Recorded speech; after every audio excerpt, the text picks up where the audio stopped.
Hey guys, welcome back to the Brad and Chloe show. Thank you so much for tuning in. In this video, we are doing kind of like a podcast almost. We are interviewing one of our friends from Denver who is now on one of his second house hacks, I believe. And we just wanted to get more of a diversity of opinions and experiences on this show. We obviously talk a lot about Brad and Chloe, which is awesome. That's awesome. We are awesome.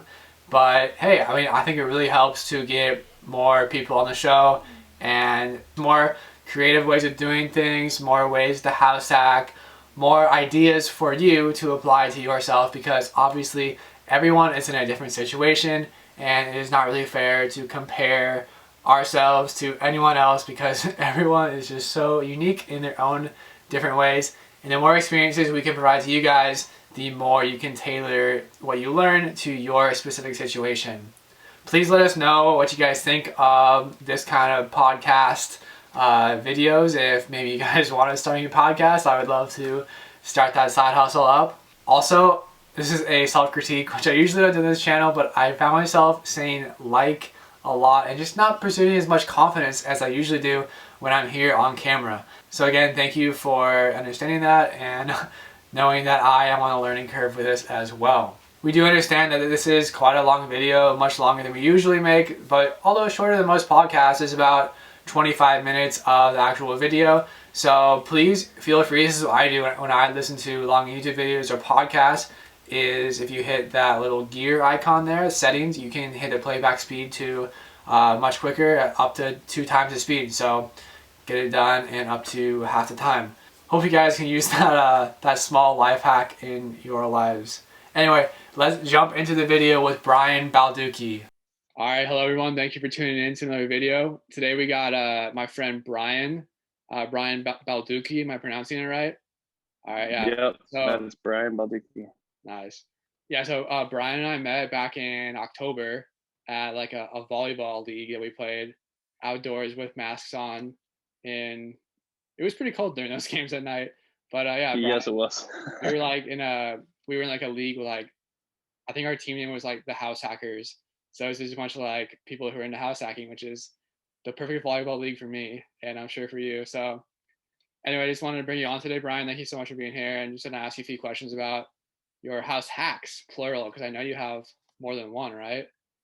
Yes, definitely. Yeah, I'm on my second house hack right now. So Uh, third property, second house hack. that's impressive. So Yeah. like, I guess just some background. Like, what do you do for your day job, and um, like how long have you been doing that? If you feel comfortable sharing, like how much do you make at that day job? Right now I'm at City of Urbana. I made just about 60 grand this last year. And so I've been doing that for about 5 years now. I thought I wanted to be a water treatment operator or an environmental scientist.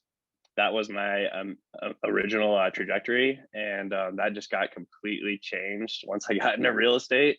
Okay. So but with that being said, I'm very appreciative of the job itself because I'm able to actually learn a lot about real estate, listen to podcasts, read books. I'm very big on Audible and YouTube, obviously. And so just being able to utilize my time there has actually been very efficient for me. So yeah, definitely grateful for my job.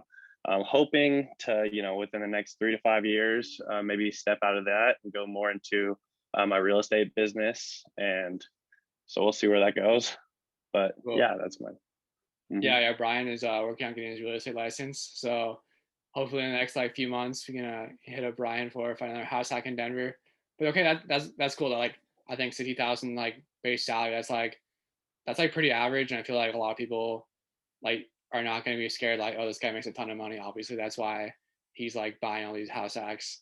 So I guess I just want to share with the viewers that this is just like this guy to have a normal salary doing this. So I appreciate you sharing. Could you share with me and the viewers kind of what your house hacks look like, kind of like how you got started? Very first, how did you get started house hacking? Like, how did you hear about it, and why did you start house hacking?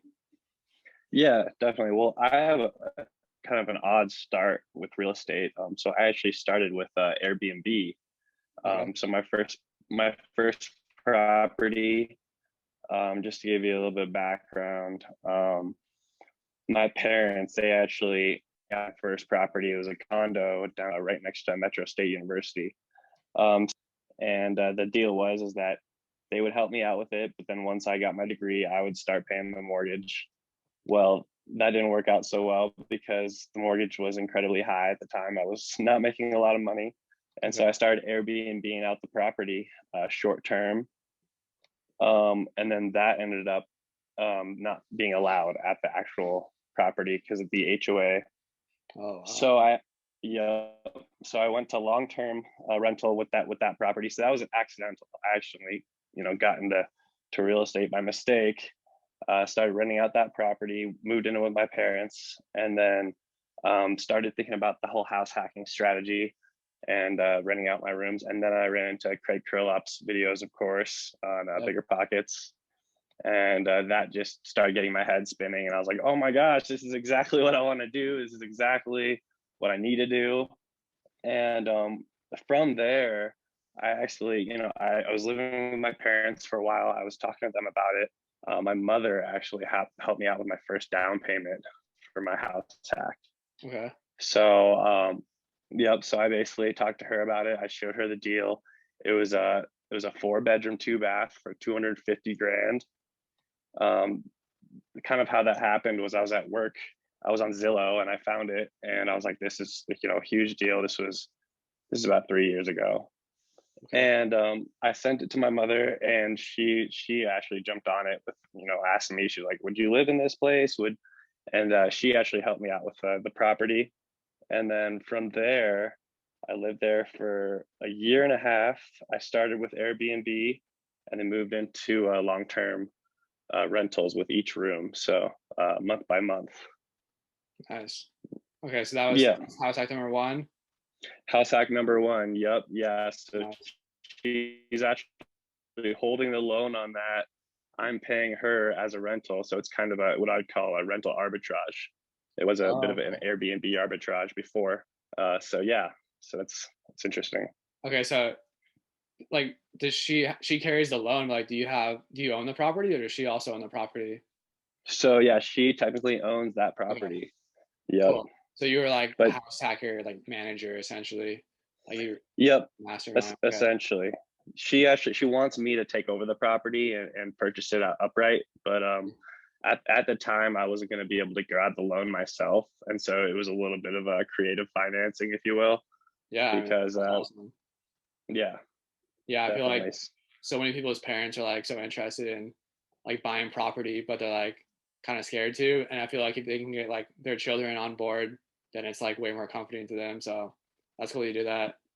Yeah, because my mom was always doing the same thing. She was always like you should do this, and you should. And like my mom was the same way. Like she would like kind of push me into like buying property too. So that's cool that you do that. And that's like I think that's like cool to the audience too. That's just like a like creative way to get into a house hack. Like you don't have to have a ton of money if you just, so that's cool. 100%. Yeah. And also, yeah, she was a real good resource for me because she's actually bought and sold houses. She's rented out homes in her past. So, yeah, there is a little bit of real estate in my family as well. So. Gotcha. So you said you were living in this 4-bedroom, 2-bath house. And while you were living there, you said you Airbnb'd at the rooms? Correct. Yeah, I started off with Airbnb, and that was going well, but it ended up becoming a lot of work. I was doing all the cleaning myself, all the management myself. If I would have done it over again, I would have hired a cleaner. Yeah. But that just ended up not really being my cup of tea. Yeah, that is a ton of work. Like it's obviously more lucrative if you do it correctly, but it's also like another job. So I definitely that. So like when you moved out, did you convert that into full-time rentals? Like are you still renting by the room, or do you just have like one lease with one party living there? Correct. I am still renting by the room. Yeah. So I just filled up my room when I moved out, and went to my parents for a couple of months before I came over to my next place. Sweet. Yeah. So. Yeah, we're doing the same thing. It's like we had our first house hack, and now we're like trying to like transition to our second one. But like we're lucky enough to like be able to stay with Chloe's parents while we're doing that, and like still live for free. You moved out of the first house hack, and you like transition into like long term, but still rent by the room, which is obviously more lucrative than just like one lease for the whole house. So it's kind of like a in between Airbnb and long-term lease. And then you Yep. move back to your parents, like transition to the second house hack. Obviously, like you're still working your full-time job during this whole time. And okay, then like tell us about the second house hack that you transitioned into. Yeah, so this second house hack is actually where I met Craig. So Okay. the first house hack, obviously, me and my mom got into, but then this second house hack, I was already house hacking. I saw what Craig was doing. I actually made my first post on Bigger Pockets, Nice. network, the forum, and it was just my newbie post. It was just, hey, like I'm house hacking. I'm trying to get into my second house hack. I've got a condo and my first house hack down. Would love to network and just talk to people and whatever happens. And Craig actually reached out to me and said, hey, would love to grab coffee and talk it out and see what your goals are. So I met up with Craig and he ended up representing me for my current house hack. Wow. And Okay, so this must have been like pretty recent, on like early 2020 or so, because I know like Craig just started being an agent around like a year ago now, right? this was July of 2020 is when we closed on this property. So we Okay. probably started looking a few months before then. Gotcha. Yeah. Yeah. Yeah. So just for the viewers, like, if you remember, like one of our previous videos with with Michael McLaren, who is also on the volleyball team, Craig Yep. Curlop is just like we're like Bigger Pockets, social media, not social media, like presence. Like he is like the house hacking guy around Bigger Pockets and a lot of social media. So I think he's at the Fi Guy on Instagram, and he also like has started like a really successful real estate agent business where he runs the Fi team out in Denver. And he wrote the house hacking strategy book. So just some background on Craig Curlop for all the viewers out there. He's like the house hacking godfather to all of us Oh plebeians. yeah. But anyway, cool. So tell us more about the second house hack then. More Yeah. details. So it's a 5 bedroom, 2 bath. I got it for $420,000, 5,000 back in concessions. And yeah, it's right over in Lakewood as well. So it's about 3 minutes from my previous house hack, which is very convenient. Yeah. And yeah, so I have one of my friends, one of my best friends actually living in the basement with me. And then the 3 rooms upstairs occupied as well.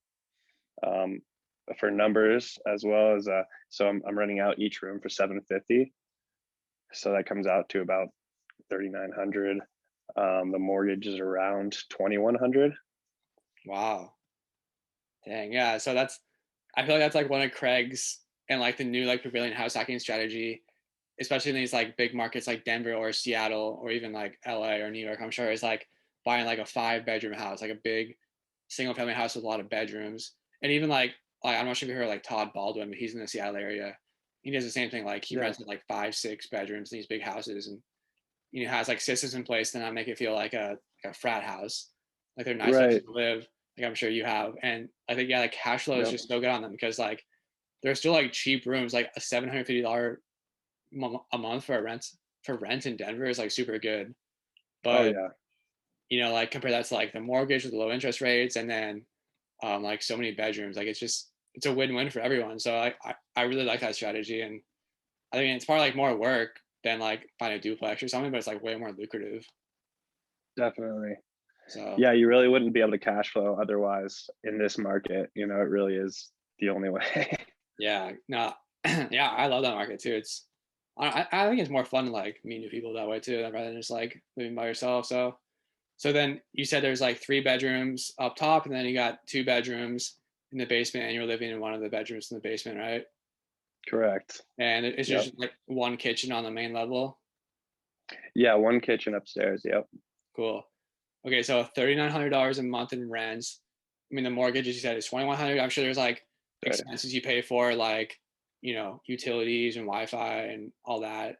Maybe that's like, I don't know, $300 a month or something. Like you still cash flowing over $1,000 a month on a place that you live in. And Correct. how much money down did you put? Like what percentage down? So this was a 5% down Nice. conventional loan. Yeah. Yeah. Yeah, I love those because I'm sure you like already used your 3% down for like one of your first house hacks like we did, and then like the next one for a conventional mortgage is 5% down. So yeah, the cash on cash return for those Right. rent by the brim house hacks is almost infinite. It's crazy. So that's a good deal. Like, I mean, can you share, I think like a common fear or like holdback or setback is like, like how do you manage all that? Like put all the systems in place and make sure like people don't get angry at each other. Like how have you found like a good way to manage it and put some systems in place for that? So yeah, I'm still figuring some of that out right now. But Okay. for the most part, it is about just real screening people really well. So yeah, I use Zillow to screen people, and then I also do FaceTimes or Zoom meetings with the tenants prior, because I want to make sure that they mesh well with everybody else, with the whole house, and they're clean, responsible, and so I've been doing pretty well with that. But then yeah, the drama here and there, I've actually had to. Funny story. I had a couple guys. They knew each other. They weren't really getting along at this place. So long story short, the guy was from New Jersey. He was bringing his friend out here from New Jersey. His friend moved in. They didn't get along. It was like a Jersey clash kind of thing going on. So I was able to move one of the guys over to my townhome. I told him, hey, I got a place 3 minutes away. That way you guys are separated and you still have a place to live. And so he took that offer, and that worked out very well, actually. Cool. Yeah. Wow. That is weird, but that's cool you're able to figure that out. Yeah. There's always like, I feel like there's like definitely going to be drama, but yeah, it's just, you got to like think on your toes and figure out a solution. So that's a good solution, I think. Cool. Yeah, definitely. But besides that, it's been pretty chill then, like not too much drama. Just figuring it out as it goes. Yeah, I mean, yeah, there's work every now and then. Definitely, I've had one guy that I thought would be a good fit, and he ended up being very smelly and didn't really Okay. take care of his room very well. And so luckily he left within a few months. So, but that did cause some issues. So it is important that you screen your tenants, and you really look into how they're even keeping their own room. Yeah, I feel like how organized they are is like a huge indicator of like how they're gonna be because even like their car, like their room, like it doesn't really affect other people, but then like it isn't a good indicator of like maybe they won't clean their dishes or like leave stuff out in the common areas, which like obviously does affect other tenants and you. So yeah, Right. that's good. I mean, it feels like overall it's been good, and you know how to like mitigate the risk. I think like another common fear I hear is, especially with like a bigger house and maybe like probably older in Denver, is like all the maintenance issues that might come up. I mean, have you found with like your three houses that like maintenance is like annoying, like really big annoying thing to you, or it's like not that big of a deal? Yeah, it can definitely be annoying. I've been lucky so far. I've only had like one major maintenance incident. And this was back at the townhome. But yeah, basically what that was a water heater. My water heater was failing. So I thought, maybe I could fix it myself. Looked on YouTube, figured out that it would be the dip tube.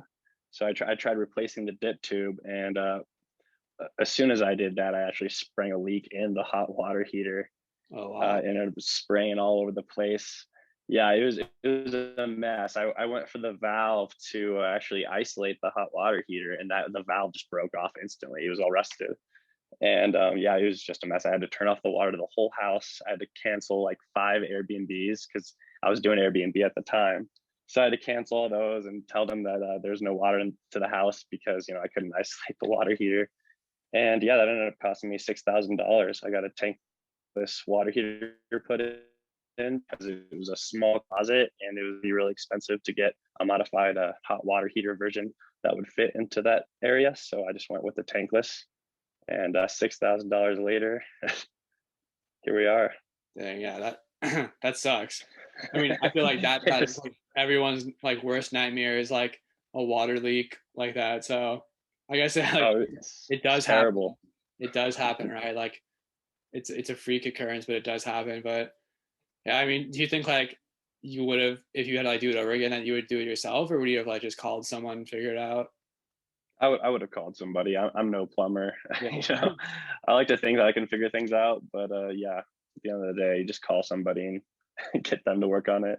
Yeah, dude. I feel like there's some like pride thing with like, especially when you're like when you're first starting, it's like I can do this myself. Like YouTube will like figure it out for me, which like you totally can. Like I'm sure we've both done like lots of things ourselves, but I don't know. I feel like I try to be like more like business oriented with house hacks now. It's like I can do this, but I'm just gonna call the right person. They'll figure it out better for me. But I mean, that's cool. You Yep. figured it out, and I mean, the tankless water heater is like that's a nice upgrade, especially with like a lot of like different people living there. Then like the shower water is probably hot all the time.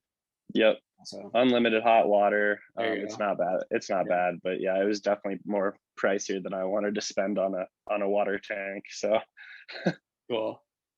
So you're living in this one, and you said you bought it in July. So like looking forward, are you gonna try to buy a new one in like July and August, and move out of this one and buy another one?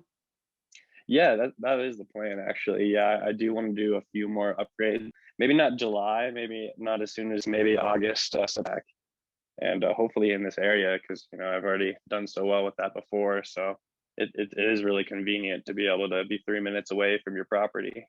Yeah, cool. Yeah, So I agree. I mean, it doesn't have to be like 12 months. I'm moving out tomorrow. So that's a good plan. I really like that plan of just buying like a house hack every like I don't know 12 to 24 months, moving out, and then by the next one, it's like such a good. And it's so easy to do. Like I feel like anyone can do it. So cool. 100%. Yeah, it's life Like changing. I mean, like looking forward, do you see? I mean, obviously, see yourself doing that for the next few years. Do you like having like bigger aspirations and house hacking, maybe like bigger real estate investments, or what do you got moving forward? Definitely. Yeah, I mean, eventually I'd love to jump into multifamily, um, something a little bit bigger. I've even been interested in possibly doing like, hotels or, you could, Oh do wow, resorts or something like that. I mean, you know, at this point, the world is my oyster. So whatever I get into, there's plenty out there. So we'll see. But I am open to different things, continuing the house hacking and then just exploring other options. Maybe syndications in the future. That would yeah, be pretty cool as well. yeah. I mean, the world is your oyster, especially with house hacking and like reaching financial independence. Like you can do whatever you want. I mean, you don't have to worry about money anymore. That's like the beautiful thing about financial independence. It's not like you're just gonna like, well, I don't have to work anymore. I guess I'm gonna go to the beach. It's like, no, I can take some risks now. I can do some big time stuff. So I like that plan a 100%. lot. Cool. So like 100%. I guess like another question that we have is trying to get like a diversity of opinions, which obviously you have provided, but I mean looking towards like our viewers and just anyone wanting to get started in house hacking, maybe thinking they can't do it, like what would you say to them, ways to get started or things to like overcome that fear that they might have? Working with an investor friendly agent like Craig, it is about just working with somebody else who's done it.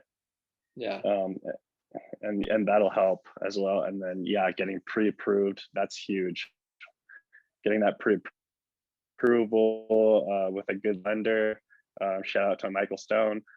He's over here in the Denver area, so he's definitely helping us out. And so yeah, just surrounding yourself with the right team, I think, is really important, and then just going for it. And a lot of times, it's like people are talking about not having enough money. Um, open yourself up to other people because there could be other people around you that might have the money sitting around and could help you out with it, or give you private loan. That's always a possibility. So there's a lot of options out there, and don't close yourself off to any of the creative ones that are out there. Yeah, no, I like that, man. I totally agree with everything you said. I mean, like getting pre-approved is like one of the easiest things you can do, especially if you have like a full-time job, like salaried. Like they want to give you money so bad, and like just getting a pre-approval letter is like you're starting, like you're doing something, and then it's like an avalanche from there. And then yeah, like 100%. there's so many agents who like, I mean, like with house hacking, you don't need like a killer deal. So like, I mean, an agent who's getting like an awesome deal is not like essential, but like yeah, there's so many agents who have like no idea what like house hacking is, or like not even like any kind of investing. So yeah, but there are so many who do. So I mean, it really just just asking questions, finding a good team. I always tell people that finding like good talents, like they'll do all the heavy lifting for you. Like you just have to show Yep. up and like sign the papers basically, and they'll do all the hard stuff for you. So yeah, I like all the answers that you gave, and Agreed. And I think one more thing I was going to say, the mindset is everything as well, is just keeping your mindset in the right place, not closing yourself off in your mind as well, because there are a lot of friends that I have that are just, oh, that seems impossible and I could never do that. But that's their mindset. That's a limiting belief. So I'm really big on just opening your mind to just what's out there. And I've been a big meditator as well, and that helps with just calming the nerves and just clarity. Having clarity, I think, is really important. No, it's super important.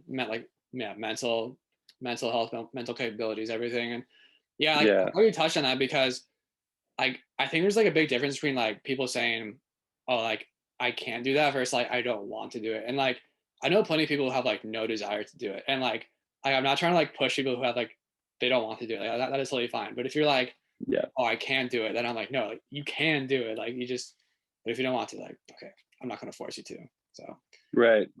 I think that's Yep, important. anyone can do it. Anyone. Exactly. So all right, Brian. Well, that's all our questions from us. Thanks again for doing this thing with us. I know hopefully whoever watches this gets some value out of it. Yeah, yeah, definitely. Yeah, thanks for having me on. Appreciate it. Have a good night, Talk to Brian. you soon. You Bye. too.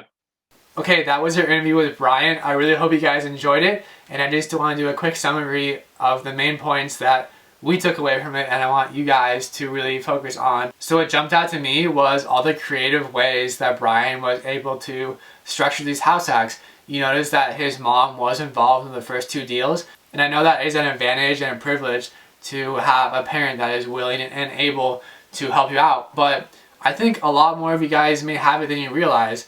I think there's kind of a stigma or stereotype with asking your parents for help, especially financially, that you're kind of cheating or it just doesn't really feel right. But you'd be surprised how many parents want to help you out, obviously, as their child, but two, maybe want to get into real estate, invest in themselves, and haven't even thought about it. And having one of their kids involved in the deal will probably make them feel much better about it and will feel like they're helping their kid out a lot more. So if you have that privilege, you have that advantage, definitely look into it and maybe don't feel as bad about asking as you should. So if you have that opportunity, maybe think about going and presenting the opportunity to one of your parents or family member. Don't think of this as an ask for them. You're not asking them to do something for you, like a favor. This is an opportunity that you guys can both benefit from and both grow from. So really think of it as a mutual beneficial situation here where you guys will both benefit from. Another thing is that Brian is just a normal guy. I'm pretty sure he's like 27, I think, the last time I talked to him. Maybe that's changed. But he's only making $60,000 a year now after being in his job for probably around 3 to 5 years. And so he's definitely not making that big of a salary, just a pretty middle of the road median salary. And he's just taking that money, living frugally and investing it into house hacks. The third and final takeaway that I'll give to you guys is how powerful this rent by the room strategy is. You notice that in expensive markets like Denver or Seattle, even like LA or New York, these bigger houses, maybe even like 5-6 bedrooms, like Brian had 5 bedrooms, and then renting those by the room is extremely lucrative and way better cash flow than you would get by just renting out all the units as one. So if you guys really want to go the extra mile and cash flow, out to like $1,000+ a month, even like Michael McLaren did back in Denver, that is really the best strategy in this market for cash flow. So definitely think about that strategy if you want to really, go the extra mile and get more cash flow for your house hacks. Anyway, guys, thank you so much for watching. I know it's a long video, and please leave your comments below on what you thought about this kind of video, and we'll try to get more people on this podcast YouTube channel. Thank you guys so much for watching, and have a great day.